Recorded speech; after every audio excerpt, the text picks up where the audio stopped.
E aí, galera, tudo bem com vocês? Aqui quem fala é a Stephanie e hoje eu quero trazer um assunto bem sério, bem complicado, tá?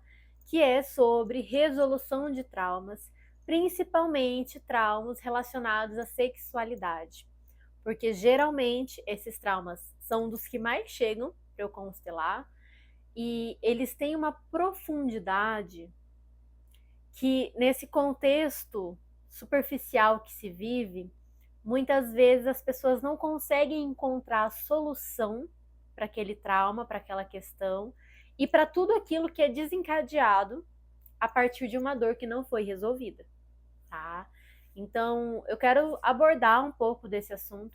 Claro que eu não vou poder aprofundar tudo aqui, porque é muita coisa, mas eu quero começar a dar uma base para quem tem vontade de resolver traumas de abuso sexual ou traumas de cunho sexual para poder fluir na própria vida. Por quê? Por bem ou por mal, esse tipo de trauma ele vai estar vinculado à criatividade, a tudo aquilo que você cria. Então, quando se existe um trauma nessa natureza, tudo aquilo que é criado vai ter um pouco dessas questões que não foram resolvidas e muitas vezes vai influenciar, sabotar e trazer questões para projetos, criações que não necessariamente tenham a ver com sexualidade.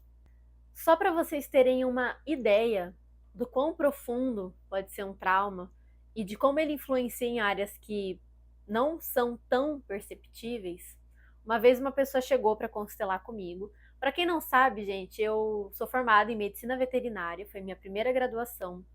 E dentro dessa graduação eu conheci muitos médicos veterinários, muitas pessoas dessa área, porque foi uma graduação que eu fiz, foram pessoas com as quais eu convivi. E teve uma colega minha, né, daquela época, que ela me procurou uns tempos atrás para constelar sobre a profissão dela. A questão dela era basicamente que ela estava pensando em mudar de área, ela estava pensando em sair da medicina veterinária e procurar qualquer outro emprego, porque ela esperava algo dessa profissão que ela não estava encontrando. Então ela estava num momento que ela não sabia se mudava de emprego ou não. Quando a gente abriu o campo da constelação, o que ele mostrou em primeiro plano? Eu tinha colocado o trabalho, a profissão, né? Médica veterinária, ela. E eu não lembro se eu cheguei a colocar uma outra possibilidade no campo, né? De outra profissão. Mas o primeiro sintoma que veio no campo foram os sintomas de abuso, né? E eu perguntei para ela se tinha algum histórico dela ou familiar de abuso sexual e ela contou que na infância ela tinha sofrido abuso. Quando ela me contou, e aí ela que decidiu abrir a história dela, né? Ela contou que dentro dessa cena ela via animais, né? Então ela estava perto de animais quando isso aconteceu com ela, e que foi onde a mente dela, na infância, segurou para se manter segura. Olha que interessante isso. Enquanto ela vivenciava o processo do trauma, a mente dela se apoiou nos animais que estavam perto. E ali ela definiu que o porto seguro dela eram os animais. Quando essa menina cresce, vira uma mulher, faz a graduação em medicina veterinária, o que acontece? Ela, que acreditava que os animais eram um porto seguro, que decide trabalhar por eles, encontra dentro da caminhada dela pessoas, professores, outros colegas que fazem o abuso psicológico, né? Inclusive, na época, eu lembro que ela tinha tido surtos de chegar e ir para o hospital psiquiátrico, tá? Porque o ambiente acadêmico, quem conhece ambiente acadêmico sabe que o negócio lá é grotesco, né, gente? Então, assim, a dinâmica dela foi crescer, seguir naquilo que parecia ser seguro e na caminhada viver o mesmo processo de abuso repetidas vezes, mesmo que de formas diferentes. Tá. Quando a gente entende essa dinâmica, o que acontece? Primeiro, tira um véu de ilusão de que os animais foram um porto seguro para ela naquela época. Mas esse não é o papel deles. Os animais ajudaram ela, mas foi isso. Eles não são os salvadores dela. Por quê? Quando ela busca essa profissão, naquela época, ela buscava os salvadores dela. Tá? Segunda coisa, quebrar o ciclo do trauma, do sofrimento, do abuso. Então, quando a gente pode olhar para esse campo, estender o nosso olhar e compreender o que está por trás dele, a primeira coisa, isso inclusive para quem passou por isso, pode já servir. É reconhecer, se foi na infância, reconhecer que era só uma criança. Uma criança não tem responsabilidade pelo que acontece a ela. Uma criança não tem culpa pelo que os adultos impõem a ela. Então, poder reconhecer o estado de consciência que se tinha no momento que o trauma aconteceu é um dos passos importantes para começar o caminho de resolução. Por que eu estou contando essa história para vocês e fazendo esse apanhado? Para vocês entenderem que, independente de ter passado ou não por esse tipo de trauma, eu acredito que quem vai assistir esse vídeo ou é para estudar, porque ajuda pessoas, ou é porque passou por esse processo, ou é porque passou por esse processo também quer ajudar as pessoas. Existe algumas formas de se vivenciar um trauma. Primeiro, a vítima. A vítima, ela pode vivenciar um trauma com infinitos sentimentos e emoções que passam por ela. Dor, raiva, prazer, tristeza, vergonha, culpa, desconforto. Pode ter milhares de emoções que passam dentro de uma pessoa que está sendo submetida a algo à força, tá? Primeira coisa. Poder ouvir essa pessoa quando ela está num processo terapêutico é importante. Essa pessoa poder admitir para ela mesma como foi para ela passar por aquilo. O segundo ponto de vista é o ponto das pessoas que a gente chama de perpetradores, aqueles que fazem mal a outras pessoas. Essas pessoas, elas têm as dores delas, as questões delas, a responsabilidade pelo que fez, pelo dano que causou a outra pessoa. E aqui a gente tem uma visão completamente diferente do fato que é a visão da vítima.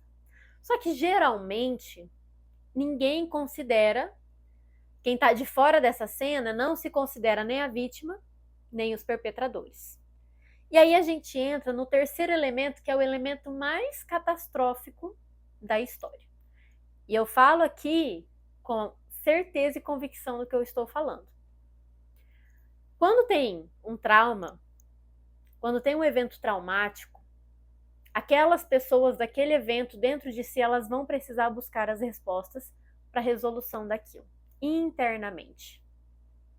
Mas esse terceiro elemento, que são as pessoas que não vivenciaram o fato, mas que acreditam que podem dar opinião sobre um fato X, Y ou Z, geralmente são as pessoas que impedem o processo de cura tanto da vítima quanto dos perpetradores. Nossa, Stephanie, então você está dizendo que a culpa é das pessoas que não têm nada a ver com a situação? Eu não estou dizendo que a culpa é de nada nem ninguém. Eu estou dizendo que existem pessoas que não sabem auxiliar. Existem pessoas que têm uma opinião formada e fixa sobre o que é bom e ruim, certo e errado, e essas pessoas não são aptas a ajudar. Eu sei o que eu tô falando. Não precisa nem vir nos comentários, né? Tá tudo bem. Eu sei o que eu tô falando. Pessoas que são regidas por morais, pessoas que são regidas por essa ideia de separação do mundo, onde existem os bons e os maus, os certos e os errados, e geralmente essas pessoas, elas sempre acreditam que estão certas também, né? Elas têm uma opinião tão opressora que a vítima não consegue buscar ajuda. Geralmente o problema maior da vítima é a opinião de pessoas que não vivenciaram o trauma que ela viveu. Bom, dito isso, a primeira coisa é, quem passou por um trauma e está ouvindo isso, muito provavelmente vai estar sentindo um alívio. Ai, nossa, graças a Deus, alguém falou algo que faz sentido. Essa compreensão, gente, quem trouxe pra gente foi o Bert Hellinger, tá?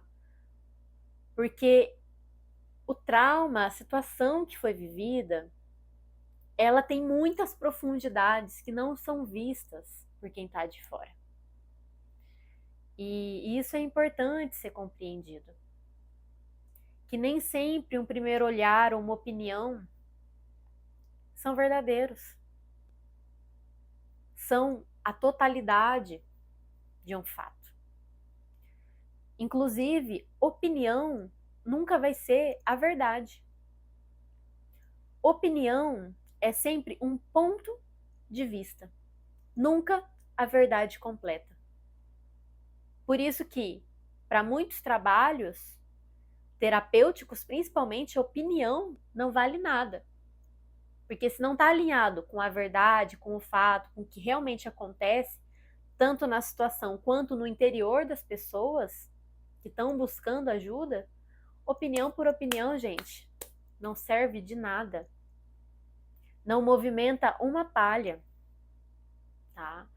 Então, assim, aqui nesse vídeo, eu sei que vai movimentar muita coisa para muita gente. Eu sei que talvez não seja tão fácil ouvir ou, sabe, entrar no que eu tô falando ou compreender o que eu tô falando, tá? Mas fica para reflexão, né? Fica aí como que cai essa sensação. Como que é, inclusive para as pessoas que buscam ajudar, né, e talvez não sabiam como é tirar essa capa de eu sei o que eu estou falando, eu sei como as coisas são, e só se abrir para um monte de emoções desconhecidas que existem dentro de um processo terapêutico, né? Então, eu recebo, nossa, gente, eu já perdi as contas de quantas pessoas eu recebo com esse tema, né? Realmente é um campo bem pesado e que precisa de uma atenção especial. Nem sempre a constelação consegue resolver tudo, às vezes precisa de um acompanhamento, mas, por experiência própria, eu já vi muitas vezes questões de abuso sexual sendo resolvidas sim em constelação familiar. Eu sei que esse é um dos pontos que pega para quem não gosta da constelação, que a constelação mostra a verdade, então tem gente que não está pronto para olhar a verdade, não quer saber disso. Mas aí, gente, aí é cada um. É cada um no seu processo, né? Aí quem não tá alinhado com a verdade vai continuar vivendo a vida que tá vivendo, como tem que ser, tá tudo certo, também tá fazendo sua missão. Mas é isso, para quem tá em busca da verdade, em se conhecer, em se trabalhar e principalmente, né, se liberar, né? Para mim a constelação, o sinônimo de constelação familiar é libertação. Conseguir liberar aquilo que não serve mais, conseguir olhar para aquilo que estava te prendendo, emperrando, né, o seu movimento na vida e poder, fluir. Então, eu senti de trazer esse tema aqui para vocês, faz tempo que eu estava sentindo ele e como eu sei que é um tema delicado, eu acabei mantendo ele mais um tempo, esperando mais um pouco, mas é isso. Se vocês gostarem do vídeo, eu posso trazer mais sobre esse tema, inclusive exercícios para serem feitos mais suaves, né? Para poder ir entrando nesse lugar da liberação. Então, se você gostou do vídeo e não está inscrito no canal, fica à vontade para se inscrever, conhecer os outros vídeos. Tem uma playlist só de constelação, tem playlist com leitura de cartas, Então, assim, fica à vontade para conhecer o canal, dá uma olhada. E se gostou, deixa o joinha aqui embaixo que ajuda esse vídeo a chegar para outras pessoas que precisam desse conteúdo. E você pode compartilhar também com as pessoas que você ama, com as pessoas que você acredita que podem se beneficiar desse conteúdo. E a gente se vê no próximo vídeo. Até mais!